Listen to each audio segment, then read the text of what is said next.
तो last class में हम लोगों ने रिफ्लेक्शन ऑफ लाइट कंप्लीटली पढ़ लिया था और उसके अंदर ग्लास स्लैब का रिफ्रैक्शन और स्नेल्स लॉ ये सारी बातें हम लोगों ने कंप्लीट कर ली थी। आज की क्लास में रिफ्रैक्शन थ्रू अ लेंस ये हम लोग स्टार्ट करेंगे। लिखिए डेफिनेशन ऑफ लेंस लिखें। A lens is a transparent optical medium. A lens is a transparent optical medium bounded by a lens is a transparent optical medium bounded by two spherical surfaces. A lens is a transparent optical medium bounded by two spherical surfaces or by one spherical surface and other plane surface is known as a lens तो lens मुख्यतः जो एक ऐसे material को optical medium को कहते हैं जो दो तरफ से स्फेरिकल हो या फिर कई बार एक तरफ से स्फेरिकल और एक तरफ से प्लेन होता है। और डिटेल में समझ में आएगा जैसे ही आप हेडिंग डालेंगे टाइप्स ऑफ लेंसेस। लेंस के टाइप हम लोग देखते हैं तो वहां पे आपको और क्लैरिटी मिलती है। There are two types of lens. एक होता है कनकेव लेंस और एक होता है convex lens. One is concave lens and one is convex lens. ये फर्दर तीन प्रकार का होता है। concave lens is also of three types and convex lens is also of three types। इससे पहले हम लोग ये समझते हैं कि convex lens फॉर्मेशन कैसे होता है। तो दो spherical surface कुछ इस तरीके से जब मिलते हैं तो इसका जो ये shaded region है ये क्या बनता है, जो लेंस इसको जब आप यहां से बाहर निकालेंगे तो जो सिस्टम से बाहर निकलता है this is actually a particular lens. और चूंकि ये दो लेंसेज से बना है तो इसका एक सेंटर ऑफ कर्वेचर इधर पड़ेगा और इसका सेंटर ऑफ कर्वेचर इधर पड़ेगा। तो इस लेंस का दो सेंटर ऑफ कर्वेचर होता है, एक सेंटर ऑफ कर्वेचर इस तरफ पड़ता है और एक सेंटर ऑफ कर्वेचर इधर। पोल ठीक बीचों बीच पड़ता है। पोल और सेंटर ऑफ कर्वेचर के बीच की जो दूरी होती है उसको मैं फोकस पॉइंट बोलता हूं। सेंटर ऑफ कर्वेचर और इसकी बीच जो होती है इसके फोकस पॉइंट। इसलिए किसी भी लेंस में हमेशा कितने फोकस होते हैं, दो फोकस होते हैं, एक primary focus and secondary focus. तो इन सब के बारे में तो खैर आगे चल के पढ़ेंगे, पर एटलीस्ट आपको यह पता होना चाहिए कि कोई भी लेंस किस प्रकार बनता है। The formation of lens takes place. आपने लिखा क्या बताइए, you have written there are two types of lenses, one is concave lens and the other is convex lens. सबसे पहले आप कनकेव लेंस का कन्वेक्स लेंस का आप डेफिनेशन लिखें। Right, a lens which is thicker at the middle, a lens which is thicker at the middle and thinner at the edge is called convex lens. A lens which is thicker at the middle and thinner at the edge is called convex lens. Convex lens. It is obtained by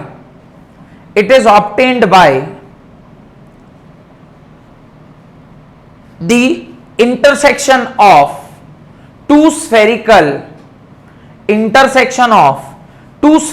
surfaces.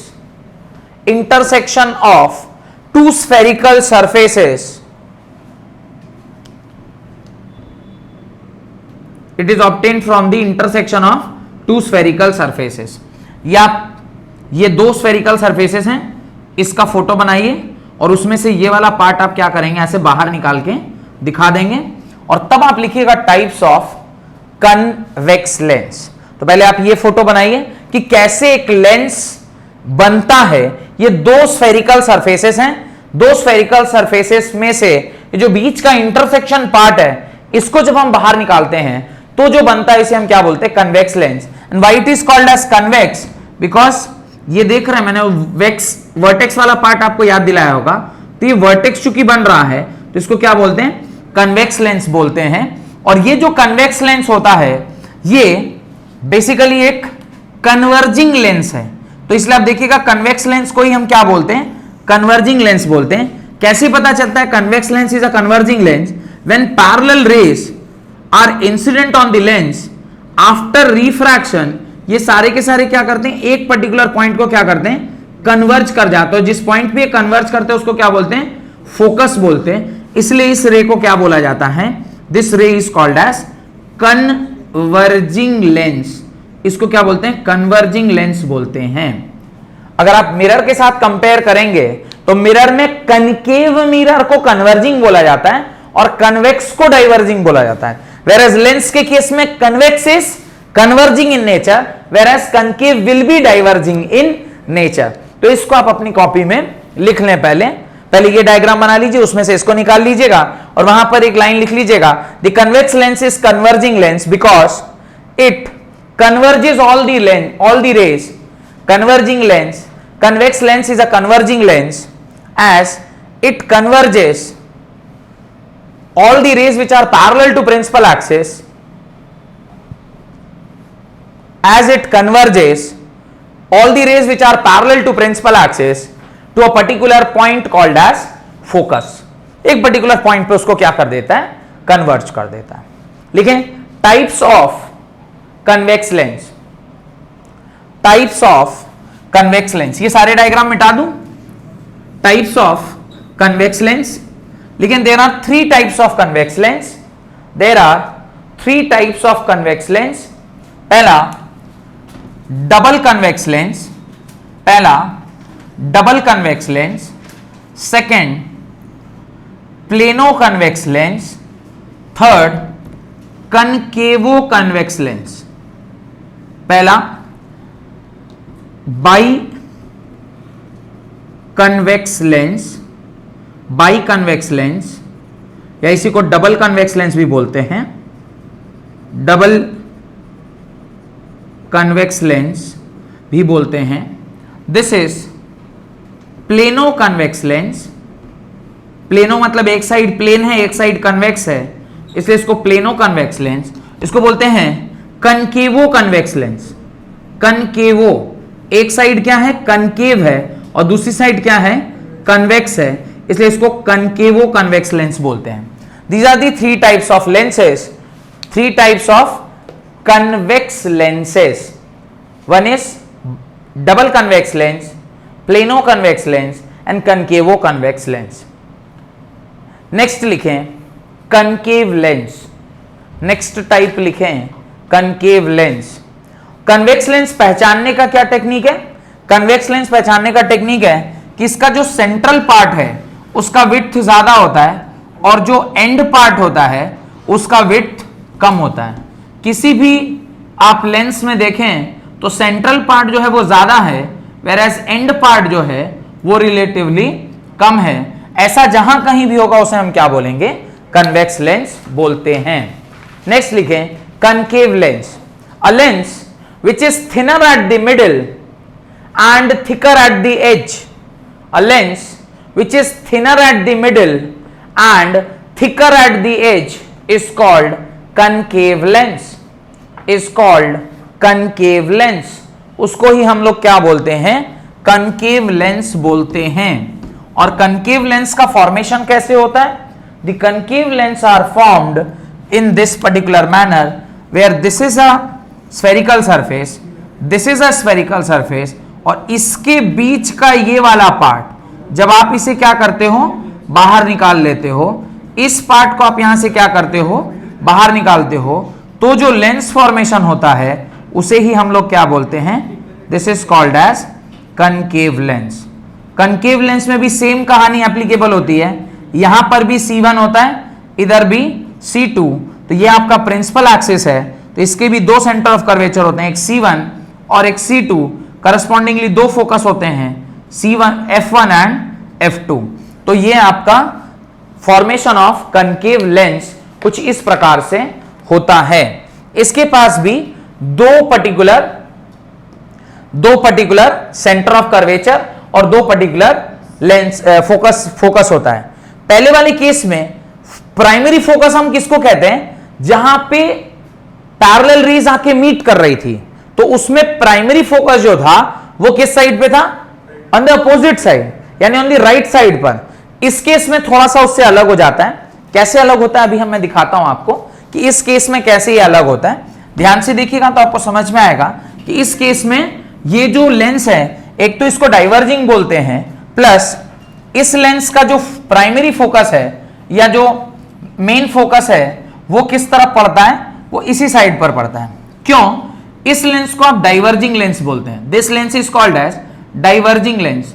Why this is called as diverging lens? उसको समझते हैं। Any ray which is parallel to principal axis passes through the focus, पर as this is a diverging lens, ये यहां से क्या कर जाएगा? डाइवर्ज कर जाएगा। अब देखिए एज ये यहां से डाइवर्ज कर रहा होगा तो इनका जो डाइवर्जन है, ये जो जैसे उस तरफ जा रहा होगा तो ये कहीं एक जगह पर एक्स्ट्रापोलेट करने पर क्या होगा? मीट करेगा। ये एक्स्ट्रापोलेट करने पर क्या होगा? मीट करेगा। और अगर ये एक्स्ट्रापोलेट करके मीट कर रहा है तो जिस पॉइंट पर मीट करेगा वही आपका क्या कहलाता है? प्राइमरी फोकस कहलाता है। तो as this is a diverging lens, ये डाइवर्ज तो कर रहा है, पर जब आप इसे एक्स्ट्रापोलेट करके पीछे की ओर ला रहे हैं तो जिस पॉइंट पर मिलता है उसे हम क्या बोलते हैं? प्राइमरी फोकस बोलते हैं। यानी इस केस में the primary focus is on the left hand side, whereas in case of converging lens the primary focus is on the right hand side. यहां तक समझ में आ गया? तो लिख दीजिएगा उसके नीचे, इसके नीचे आप लिखेंगे the concave lens is diverging in nature as the rays parallel to principal axis after refraction, the rays parallel to principal axis after refraction goes away from the principal axis, due to which it is not goes away from the principal axis, due to which it is not possible to make them meet at focus. Therefore it is not possible to make them meet at focus. Therefore it tends to meet at focus. Therefore it tends to meet at focus on the same side of the object. On the same side of the object. तो जहां से incident ray गए हैं उसी जगह पर वो क्या कर जाता है? टेंड टू मीट करता है, जिसकी वजह से इसे हम क्या बोलते हैं? प्रिंसिपल फोकस बोलते हैं। तो प्रिंसिपल फोकस की परिभाषा क्या है, मेरे ख्याल से आपको समझ में आ गई होगी। इस केस के लिए फोकस क्या होगा? अब अगर मैं साइन कन्वेंशन की बात करूं तो साइन कन्वेंशन क्या कहता है? The direction of incidence is positive. तो इस केस के लिए फोकस क्या हो जाएगा? नेगेटिव। वेयर एज जो कन्वेक्स लेंस था उसके लिए फोकस क्या हो जाएगा? पॉजिटिव। याद रखिएगा, for convex lens the focus is positive, whereas for concave lens the focus is negative. उसके उधर क्या हो रहा था? For concave lens it was negative और for convex lens it was positive. Concave mirror, mirror के case में क्या हो रहा था? कनकेव के लिए नेगेटिव और कन्वेक्स के लिए पॉजिटिव। यहां पर भी कन्वेक्स के लिए पॉजिटिव और कनकेव के लिए नेगेटिव। तो कोई परिवर्तन नहीं है। Types of concave lens, types of concave lens, जैसा कि आपने कन्वेक्स लेंस का 3 प्रकार देखा, ठीक उसी प्रकार से कनकेव लेंस का भी 3 प्रकार होता है। कौन कौन सा? पहला bi concave lens, bi concave lens, bi concave lens. Second plano concave lens, plano concave lens. And third convexo concave lens, convexo concave lens, convexo concave lens. तो 3 तरह के लेंस होते हैं। एक है बाई कनकेव लेंस, दूसरा है plano concave lens और तीसरा है कनकेवो कन्वेक्स कन्वेक्सो कनकेव लेंस। इस प्रकार से लेंस के बारे में जितनी भी जानकारी आपको देनी थी वो मैंने आपसे दे दी है। 2 कॉलम बनाएं, एक तरफ लिखें कन्वेक्स लेंस, एक तरफ लिखें कनकेव लेंस, और उसके बीच का डिफरेंस आपको लिखना है, उसके बीच का डिफरेंस आपको लिखना है। पहला, कन्वेक्स लेंस की साइड पर लिखें, a convex lens is thicker in middle and thinner at edge. A convex lens is thicker in the middle and thinner at the edge. Edge पर वो क्या होता है, थिकर होता है, एज पर वो थिनर होता है और सेंटर में क्या होता है, थिक होता है। कन्वेक्स लेंस, इस तरफ लिखें, a concave lens is thinner in the middle and thicker at the as.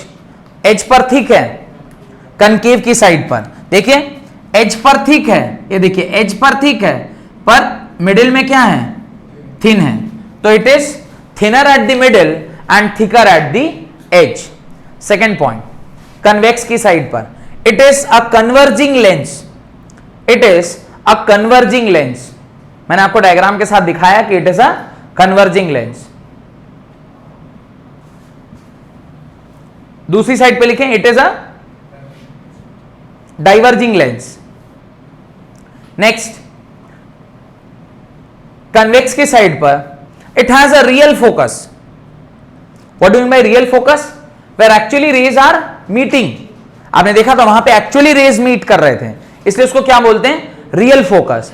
फिर दूसरी साइड पे लिखेंगे इट हैज वर्चुअल फोकस, वो क्या है, वर्चुअल फोकस है उसके पास। Next, a parallel beam of light passing through the lens, a parallel beam of light, convex में लिखें, a parallel beam of light passing through this lens meets at a point after reflection. A parallel beam of light passing through this lens meets at a point after refraction. Whereas दूसरी side पे आप क्या लिखोगे, a parallel beam of light passing through this lens, a parallel beam of light passing through this lens appears to start from a point after refraction. Appears to start from a point after refraction. A parallel beam of light passing through this lens appears to start from a point after refraction. जो case यहां पे बना हुआ है, ये ऐसा दिख रहा है कि शायद ये रेज आफ्टर रिफ्रैक्शन इस पॉइंट से क्या हो रहे होंगे, स्टार्ट हो रहे होंगे। हेडिंग डालें, important terms related to lens. Important terms related to lens, कुछ इंपॉर्टेंट टर्म है जो आपको पता होना चाहिए और अधिकांश आपको पता ही है, सिर्फ हम लोग डायग्राम बना के उसके बारे में सिर्फ उनका नाम देख लेते हैं, बाकी चीजें तो आपको पहले से पता ही है। देखिए ये आपका, अगर मैं बोलूं थोड़ी देर के लिए, क्या है, एक कन्वेक्स लेंस है, तो यहां से यहां की जो दूरी है जिस पर लाइट रे आके टकरा सकता है उसे आप क्या बोलते हैं, aperture. That is called as aperture. जो इसका सेंट्रल पॉइंट होता है जहां पर ये चीजें आकर जुट रही होती है उसको बोलते हैं ऑप्टिकल सेंटर। अगर मैं इसे थोड़ी देर के लिए ओ मानूं तो this O is optical centre, इसको ऑप्टिकल सेंटर का नाम दिया जाता है।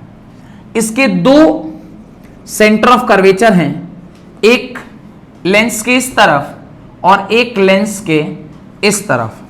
This is also centre of curvature because, क्यों इसे दो कर्वेचर मिला, क्योंकि ये दो स्फेरिकल चीजों से मिलकर बना हुआ था।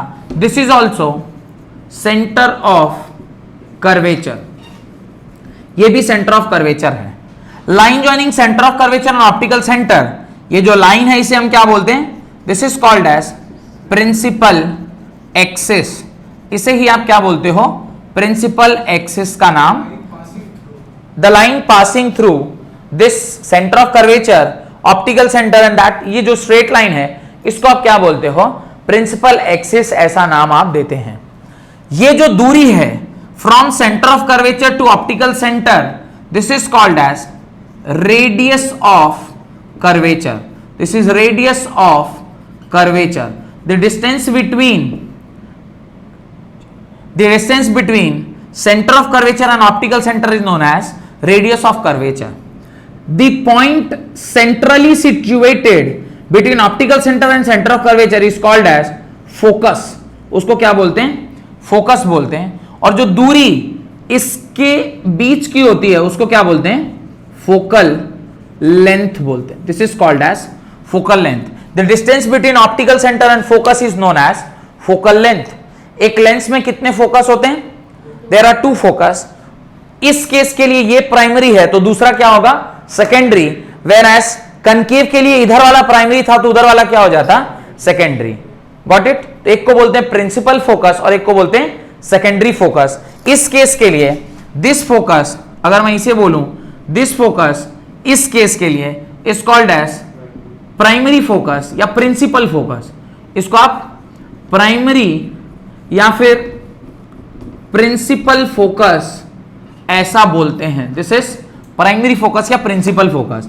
वेयर एज इस केस के लिए इसे आप क्या बोलेंगे? Secondary focus. This is called as secondary focus. अब एक लास्ट कॉन्सेप्ट है दैट इज फोकल प्लेन। इस फोकस पर जो प्लेन होगा उसको क्या बोलते हैं? फोकल प्लेन बोलते हैं। अगर यहां पर कोई 3 डायमेंशनल प्लेन रख दिया जाए उसको क्या बोलते हैं? फोकल प्लेन बोलेंगे। This is called as focal plane. This is focal plane. इसे क्या बोलते हैं? Focal plane. Why we are interested in focal plane? एक छोटा सा केस बताता हूं, उसमें आपको फोकल प्लेन का क्या काम होता है मैं दिखा देता हूं। लेंस सपोज करिए क्या है, ऐसा रखा हुआ है। This is your lens, but every time the rays which are getting into it may not be parallel to principal axis, may not be parallel to principal axis। तो वो हो सकता है ऐसे गिरे। ऐसे अगर गिरेगा तो ये चूंकि लेंस डाइवर्जिंग है, चूंकि लेंस कन्वर्जिंग है, तो ये सारे लेंस, ये जो सारे रेज हैं, ये किसी एक ही पॉइंट पर क्या करेंगे? कन्वर्ज करेंगे। But this is not focus, but I am 100% sure कि this point will lie on the focal plane. Focal plane means उस फोकस से बना हुआ जो प्लेन होगा उसी प्लेन पर ये पॉइंट क्या करेगा? लाई करेगा। तो उस टाइम पे हम लोग को जो प्लेन की आवश्यकता पड़ती है उसको क्या बोलते हैं? Focal plane. And this focal plane is actually perpendicular to the board के परपेंडिकुलर है, इसलिए 3D में मैं इस तरह से आपको दिखा पा रहा हूं। तो इसे हम कहते हैं फोकल प्लेन। यहां तक कोई डाउट? ये सारे डेफिनेशंस वापस से नहीं लिखवा रहा कि ऑप्टिकल सेंटर क्या है, सेंटर ऑफ कर्वेचर क्या है, रेडियस ऑफ कर्वेचर क्या है, ऑलरेडी आप जानते हैं। इसको वापस से रिपीट करके कोई फायदा नहीं है। नया हेडिंग डालें, rays for the formation of image in lens. Rays for the formation of image in lens. ये सबने बना लिया ना अच्छे से अपनी कॉपी में? अगर ये बना लिया है तो फिर इसे मिटा रहा हूं मैं, ठीक है? Rays for the formation of image in case of lens. याद रखिएगा, इस केस के लिए this is secondary focus and इस लेंस के लिए this is primary focus. Whereas अगर यही लेंस कनकेव होता तो इधर प्राइमरी हो जाता और उधर सेकेंडरी हो जाता। ये ध्यान रखिएगा, ऐसा नहीं कि एग्जाम में ऑब्जेक्टिव आ रहा है, कोई सवाल ऐसा पूछ दें तो बोले नहीं सर हमारे तो टीचर ने बताया था कि सिर्फ राइट हैंड साइड वाला ही प्राइमरी होता है और लेफ्ट हैंड साइड वाला सेकेंडरी। नहीं, राइट हैंड साइड वाला प्राइमरी होता है for a convex lens. Concave lens के लिए लेफ्ट हैंड साइड वाला क्या होता है? प्राइमरी फोकस होता है। ये आपको ध्यान में रखना है। Rays for the formation of image in a lens. कुल मिलाकर यहां पर आप 3 टाइप का रेस एग्जिस्टेंस में लेते हैं जिससे आपका काम बनता है। पहला लिखिए, a ray of light which is parallel to principal axis, a ray of light which is parallel to principal axis,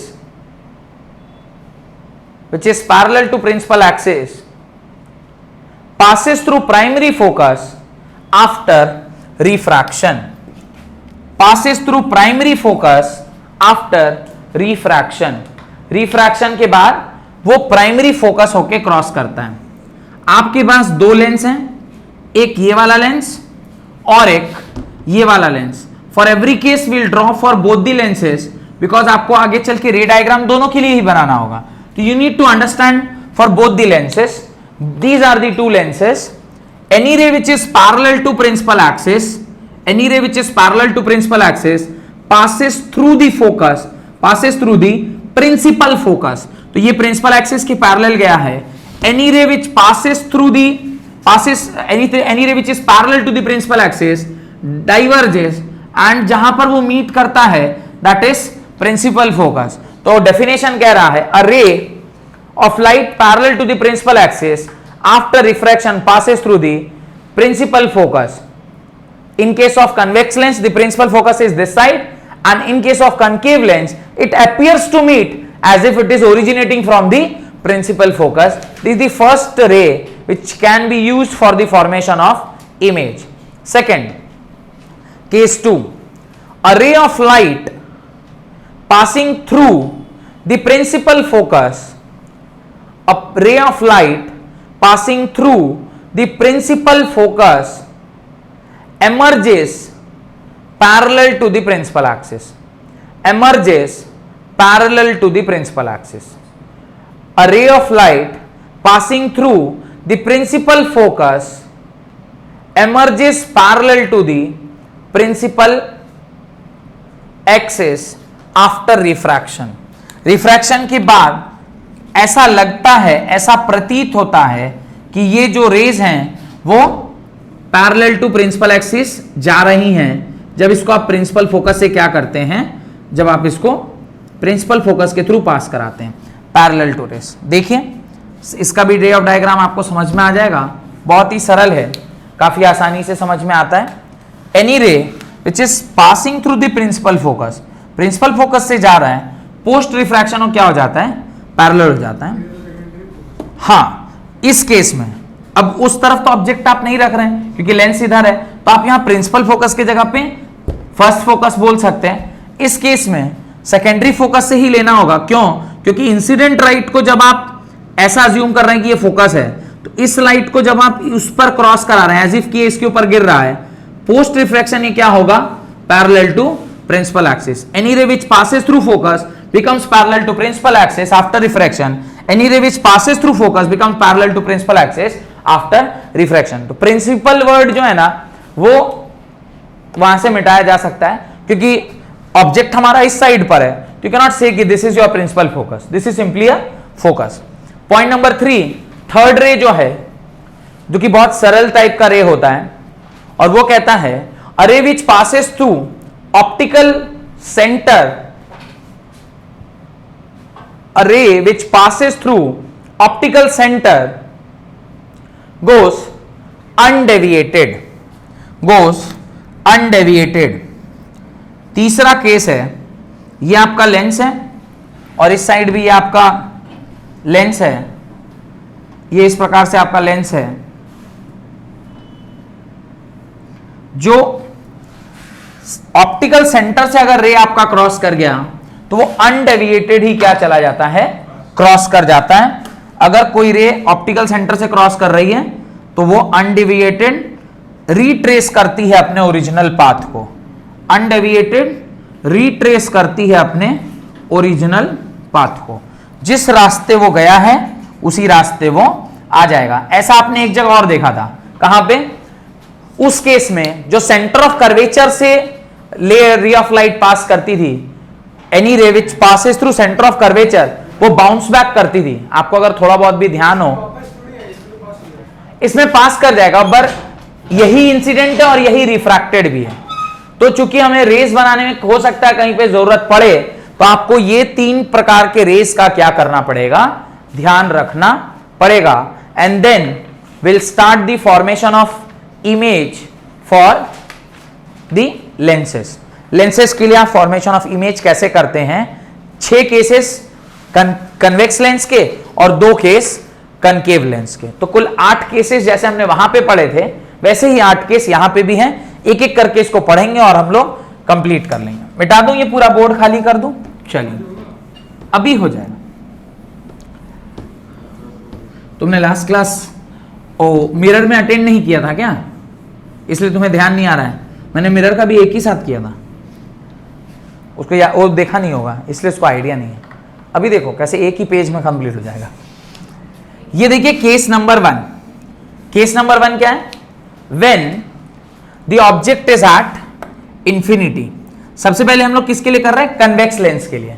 when the object is at object is at infinity. ये तुम्हारा लेंस है। इस लेंस से जब infinity से कोई image यानी कोई ऑब्जेक्ट से लाइट आती है तो आपने ऑलरेडी पता है कि चूंकि कन्वर्जिंग लेंस है, ये एक जगह क्या करेगा, कन्वर्ज करेगा।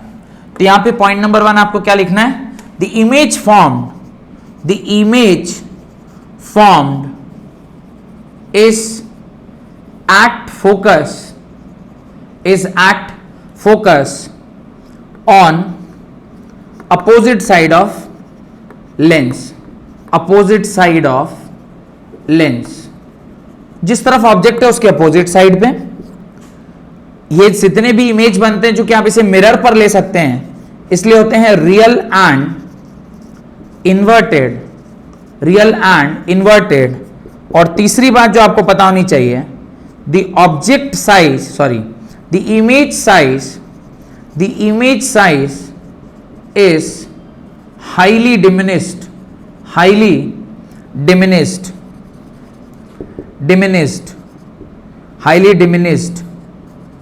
बहुत छोटा होता है आपका image size. This is centre of curvature, this is focus and this is centre of curvature. First case में किसी को कोई डाउट है? नहीं। सेकेंड केस नंबर टू क्या कहता है, when the object is between infinity and center of curvature। Infinity और सेंटर ऑफ कर्वेचर के बीच में जब आपका ऑब्जेक्ट है, ध्यान से देखिए, this is focus, this is centre of curvature. Centre of curvature के बाहर आपका ऑब्जेक्ट रखा हुआ है।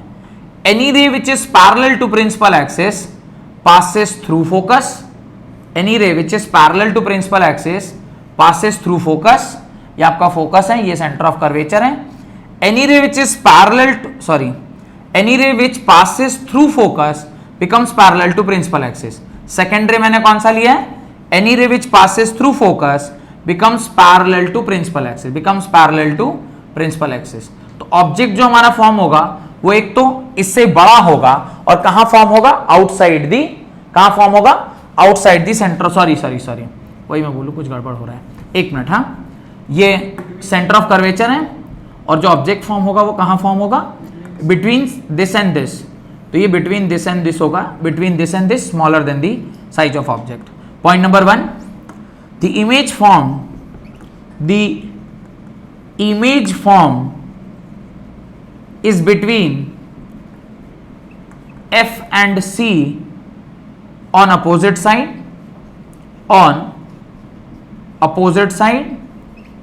Second, again it is real and inverted, ये real और inverted है। और third, it is smaller than the object, object से वो क्या है, छोटा है। ये हमारा case number 2। Moving to the third case, that is when the object is at C. जब मेरा ऑब्जेक्ट सी पर है, आपको थोड़ा सा ध्यान होगा कि मिरर के केस में भी जब सी पर रहता है तो सी पर ही बनता है, याद है? आपने मिरर में भी देखा होगा कि जब ऑब्जेक्ट आपका सी पर है तो जो इमेज है वो भी कहां बनता है, सी पर ही बनता था। Any ray which is passing through focus become parallel to principal axis, this is C, this is F. और आप कह सकते हैं point number 1, the image formed is at C, the image formed is at C on opposite side। Second point, again it is real and inverted। and third point, the image size is same as object की size जितना ही है। तो पहला 3 case मेरे ख्याल से आपको crystal clear हो गया होगा. Getting into the fourth case, case number 4. What is the case number 4? when the object is between C and F. C और F के बीच में आपका कौन लाई कर रहा है? ऑब्जेक्ट लाई कर रहा है. C और F के बीच में जो ऑब्जेक्ट लाई करता है, ध्यान से देखिएगा क्या होगा. This is the focus, this is C. इसके बीच में जो आपका ऑब्जेक्ट है, any ray which is parallel to principal axis passes through focus, and any ray which is passing through focus, any ray which passes through focus becomes parallel to principal axis. This is your F, this is your C, और जो image form हुआ है वो outside C होगा. तो point number 1 लिखेंगे आप, the image is form, the image is form beyond C on opposite side. Second point, it is again real and inverted. And third point, it is image is larger than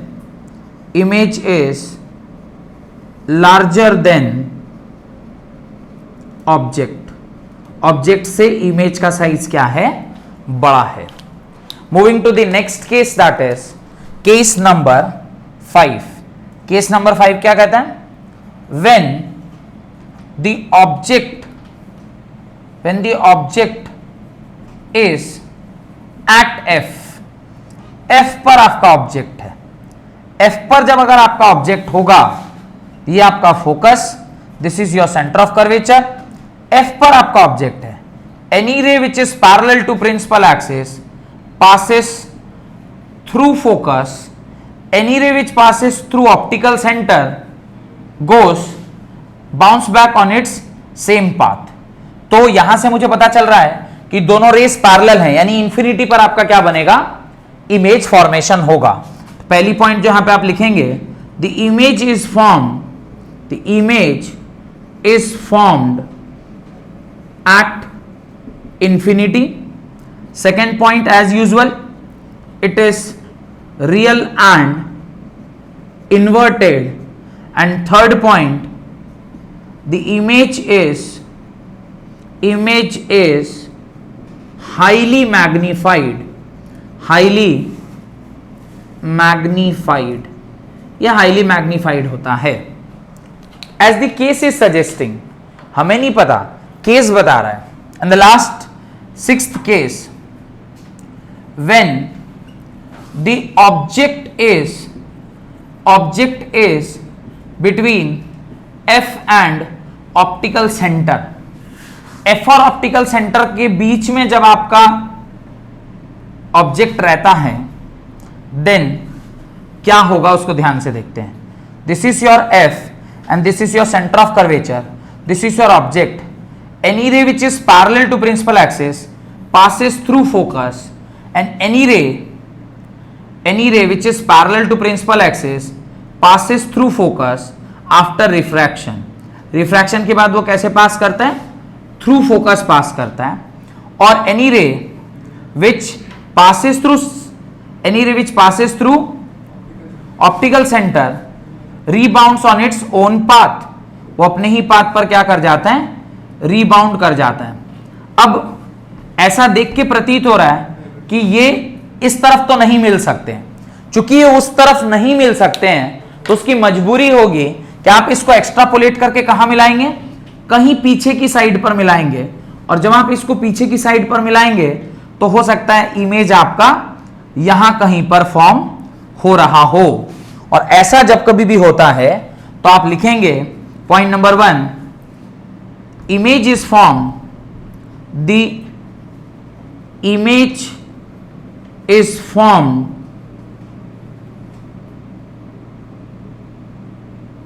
on the same side of object, on the same side of object, पहला। दूसरा, this is the only case where virtual and erect image is form, erect image is form. And third, it is greater, it is larger than the object size, object से क्या है, काफी बड़ा है। ये कुल मिलाकर एक साथ एक पेज पर 6 के 6 केसेस आपको दिखाई दे रहे होंगे। ये first case, second case, third case, fourth case and this is fifth and this is sixth. एक ही जगह पर आपको दिखाई दे रहा है कि यहां पे क्या हो रहा है, ये हाईली मैग्नीफाइड, ये highly magnified, this is magnified. अब ना पिछले बार मेरे से एक गलती हो गई थी जब मैं लेंस मिरर पढ़ा रहा था। मैग्निफिकेशन अभी भी क्या होता है, HI/HO। यहीं पे हम लोग वो अभी कर लेते हैं, क्योंकि पिछले बार क्या हो गया था, मैंने मिटा दिया था। फिर अगले क्लास में जब मैग्निफिकेशन पढ़ाया मेरे पास फोटो ही नहीं था दिखाने के लिए, और ये दोबारा बनाना संभव नहीं है। देखिए जरा, यहां पे इमेज का मैग्निफिकेशन यहां लिखते हैं, मैग्निफिकेशन इज HI/HO। मुझे बताइए, हाइट ऑफ इमेज बहुत छोटा है और हाइट ऑफ ऑब्जेक्ट बहुत बड़ा है, तो ये जो वैल्यू होगी almost tending to 0, this is almost tending to 0। तो मैग्निफिकेशन यहां पर क्या आएगा, 0 आएगा। यहां पे मैग्निफिकेशन की बात करें, वो अभी भी क्या होता है, HI/HO। यहां लिखा है it is smaller than the object, object से छोटा है, यानी इमेज इज स्मॉलर, यानी मैं लिखूंगा magnification is less than 1। Magnification यहां लेस देन 1 है, यहां मैग्निफिकेशन 0 के बराबर है। इसकी बात करते हैं, यहां पे magnification m is equal to 1 होगा, because HI is equal to HO, यहां HI इक्वल टू HO है। यहां बात करें मैग्निफिकेशन की, तो ये क्या है, बहुत बड़ा है, हाइट ऑफ इमेज। बट एक चीज तो मैं बोल ही नहीं रहा, ये सारे चूंकि रियल हैं तो ये m माइनस में होगा, ये भी मानते ही नहीं मानते आप, ये m नेगेटिव होगा, ये m भी क्या होगा, नेगेटिव होगा। क्यों? क्योंकि ये सब क्या बना हुआ है, उल्टा बना है। तो आप HI को नेगेटिव मानेंगे तो HO पॉजिटिव, एक भी अगर नेगेटिव हुआ तो ये आंसर नेगेटिव हो जाएगा। यहां पे आइए, HI बहुत बड़ा है तो ये m जो होगा वो ग्रेटर देन 0 होगा, और यहां पर भी m क्या होगा, नेगेटिव होगा। मैं एक चीज कंक्लूड कराऊंगा अभी कि for all the real images the magnification is negative, whereas all the virtual image the magnification is positive। दिखाऊंगा अभी। यहां पर देखिए, मैग्निफिकेशन, इमेज जो है वो बहुत दूर गया हुआ है, यानी magnification is equal to infinity. Magnification क्या है, इंफिनिटी है, और ये जो आपका मैग्निफिकेशन है यहां भी क्या होगा, नेगेटिव, बिकॉज यहां पे भी रियल है। whereas जब मैं इसकी बात करता हूं तो मैग्निफिकेशन यहां पर HI बड़ा है, यानी ये ग्रेटर देन 1 होगा, और ये ग्रेटर देन 1 के साथ साथ मैग्निफिकेशन यहां पे क्या होगा, पॉजिटिव होगा। The only case where the magnification is positive and greater than 1 is the sixth case, whereas in all other cases either it is 0 or less than 1 or equal to 1 or greater than 0 or infinity। greater than 0 means एक से, ये greater than 0 लिखा है, greater than 1 होना चाहिए ना, ये HI is greater than 1, ये 1 से बड़ा होगा, ये 1 से बड़ा है, क्योंकि HI बहुत बड़ा है, HI बड़ा है और HO छोटा है, तो मैग्निफिकेशन 1, लेकिन यहां पे m क्या है, नेगेटिव, ये m क्या है, पॉजिटिव। तो ये दो बातें, दो ही केसेस हैं जहां पे इमेज जो है वो बड़ा बन रहा है, एक तो ये फोर्थ केस, एक को सिक्स्थ केस। पर सिक्स्थ केस में मैग्निफिकेशन पॉजिटिव होगा क्योंकि वर्चुअल है, और फोर्थ केस में मैग्निफिकेशन नेगेटिव होगा क्योंकि ये रियल है। ऑल एल्स मैग्निफिकेशन का रिलेशनशिप आपको समझ में आ गया होगा। अच्छा, ये भी मैंने बता दिया है। इन सब के लिए फोकल लेंथ क्या लेंगे आप, इन सब के लिए फोकल लेंथ क्या लेंगे, पॉजिटिव। इन सब के लिए फोकल लेंथ आप पॉजिटिव लेंगे, लेकिन बाकी सारे केसेस के लिए आप फोकल लेंथ क्या लेंगे, जो दूसरा वाला लेंस है उसके लिए आप फोकल लेंथ क्या लेंगे, नेगेटिव लेंगे। तो इस प्रकार से मुझे लगता है ये सारी चीजें आपको समझ में आ गई हैं। तो लगे हाथों वो जो दूसरा वाला लेंस है उसको भी आज ही हम लोग कंप्लीट कर लेते हैं। हाँ, जो जल्दी से उसको लिख लीजिए ताकि जल्दी से इसे कंप्लीट कर लिया जाए और हम लोग आगे के चीजों को पढ़ते हैं। तो कनकेव लिखें, concave lens, image formed by a concave lens. Concave lens ये लिख लिया ना पूरा, काफी अच्छे तरीके से। और खास सबसे इंपॉर्टेंट चीज थी मैग्निफिकेशन। पिछले बार मुझे बड़ा दिक्कत हुआ था, जो मैंने मिटा दिया था और अगली क्लास में मैग्निफिकेशन बढ़ाया था, नहीं था, मैं बोल समझाने की कोशिश कर रहा था हवा में। अभी क्या मेरे को यहां पे आपको देख सकते हैं आप कि मैग्निफिकेशन किस प्रकार से दिखाई आपको दे रहा है। तो ये सारा चीज मैं मिटा रहा हूं। आप लिखें फॉर, सेकंड लिखें फॉर कनकेव लेंस, हेडिंग डालें फॉर कनकेव लेंस। तो वहां पर सिर्फ दो ही केस होता है, वो दोनों केस पढ़ते हुए आज की क्लास को समाप्त करेंगे। दो ही केस है वहां पे, when the object is at infinity and when the object is anywhere between infinity and optical centre. वहां पे सिर्फ दो ही केस बनते हैं, एक जब ऑब्जेक्ट इंफिनिटी पर होता है और दूसरा जब ऑब्जेक्ट जो है वो एनीवेयर बिटवीन इंफिनिटी और इसके बीच में रहता है। दो ही केस बनते हैं। तो लिखें पहला case number 1, when the object is at infinity. अब ये देखिए, ये आपका लेंस है, दिस इज योर लेंस, और इस लेंस पर इंफिनिटी से जब इमेज आके टकराएगी, ऑब्जेक्ट की रेज आके टकराएंगे, तो मैंने आपसे पहले भी कहा था कि ये एक डाइवर्जिंग लेंस होता है। डाइवर्जिंग लेंस होने की वजह से ये जो लेंस के रेज हैं वो यहां से क्या कर जाएंगे, डाइवर्ज कर जाएंगे। तो डाइवर्ज करके जहां पर मीट करते हैं that is actually called as focus point. और यहां से आप क्या कंक्लूड कर सकते हैं, the image is formed at focus, the image is formed at f। Second, चूंकि ये वर्चुअल है तो आप इसको क्या लिखेंगे, it is virtual and erect, virtual and erect. Reason, आप इसको स्क्रीन पर नहीं ले सकते क्योंकि आपने इसको एक्स्ट्रापोलेट करके मिलाया है। And third, it is highly diminished, it is highly diminished, ये काफी छोटा है। ये काफी सरल सा एक केस था जहां पे बहुत ज्यादा रॉकेट साइंस नहीं है। इवन जो सेकंड केस है वो भी कोई बहुत ज्यादा टफ चीज नहीं है। सेकंड केस है when the object is anywhere between infinity and optical centre. Optical centre और इंफिनिटी के बीच में कहीं भी हो तो उसके साथ एक ही चीज होता है, वो क्या होता है अभी हम लोग देखते हैं। This is your principal axis, any ray which is parallel to principal axis diverges and tends to meet at focus, and any ray which passes through optical center bounce backs on its own path। और दो refracted रे जहां कहीं भी meet करते हैं वहां पे क्या बनता है, इमेज बनता है। पहला, the image is formed between F and OC। OC is optical center, OC is optical center। पता चला, यही नहीं पता चल रहा ऑप्टिकल सेंटर क्या है। Second, it is always virtual and erect. And third, it is always smaller than object, it is always smaller than object. यानी दो ही ऐसे केस हैं जहां पर मैग्निफिकेशन जो क्या है, मैग्निफिकेशन एक तो पॉजिटिव होगा बिकॉज ये वर्चुअल इमेज है, पर यहां पर magnification is less than 1 because HI/HO, HI हमेशा HO से छोटा है तो ये ऑलवेज क्या होगा, लेस देन 1 होगा।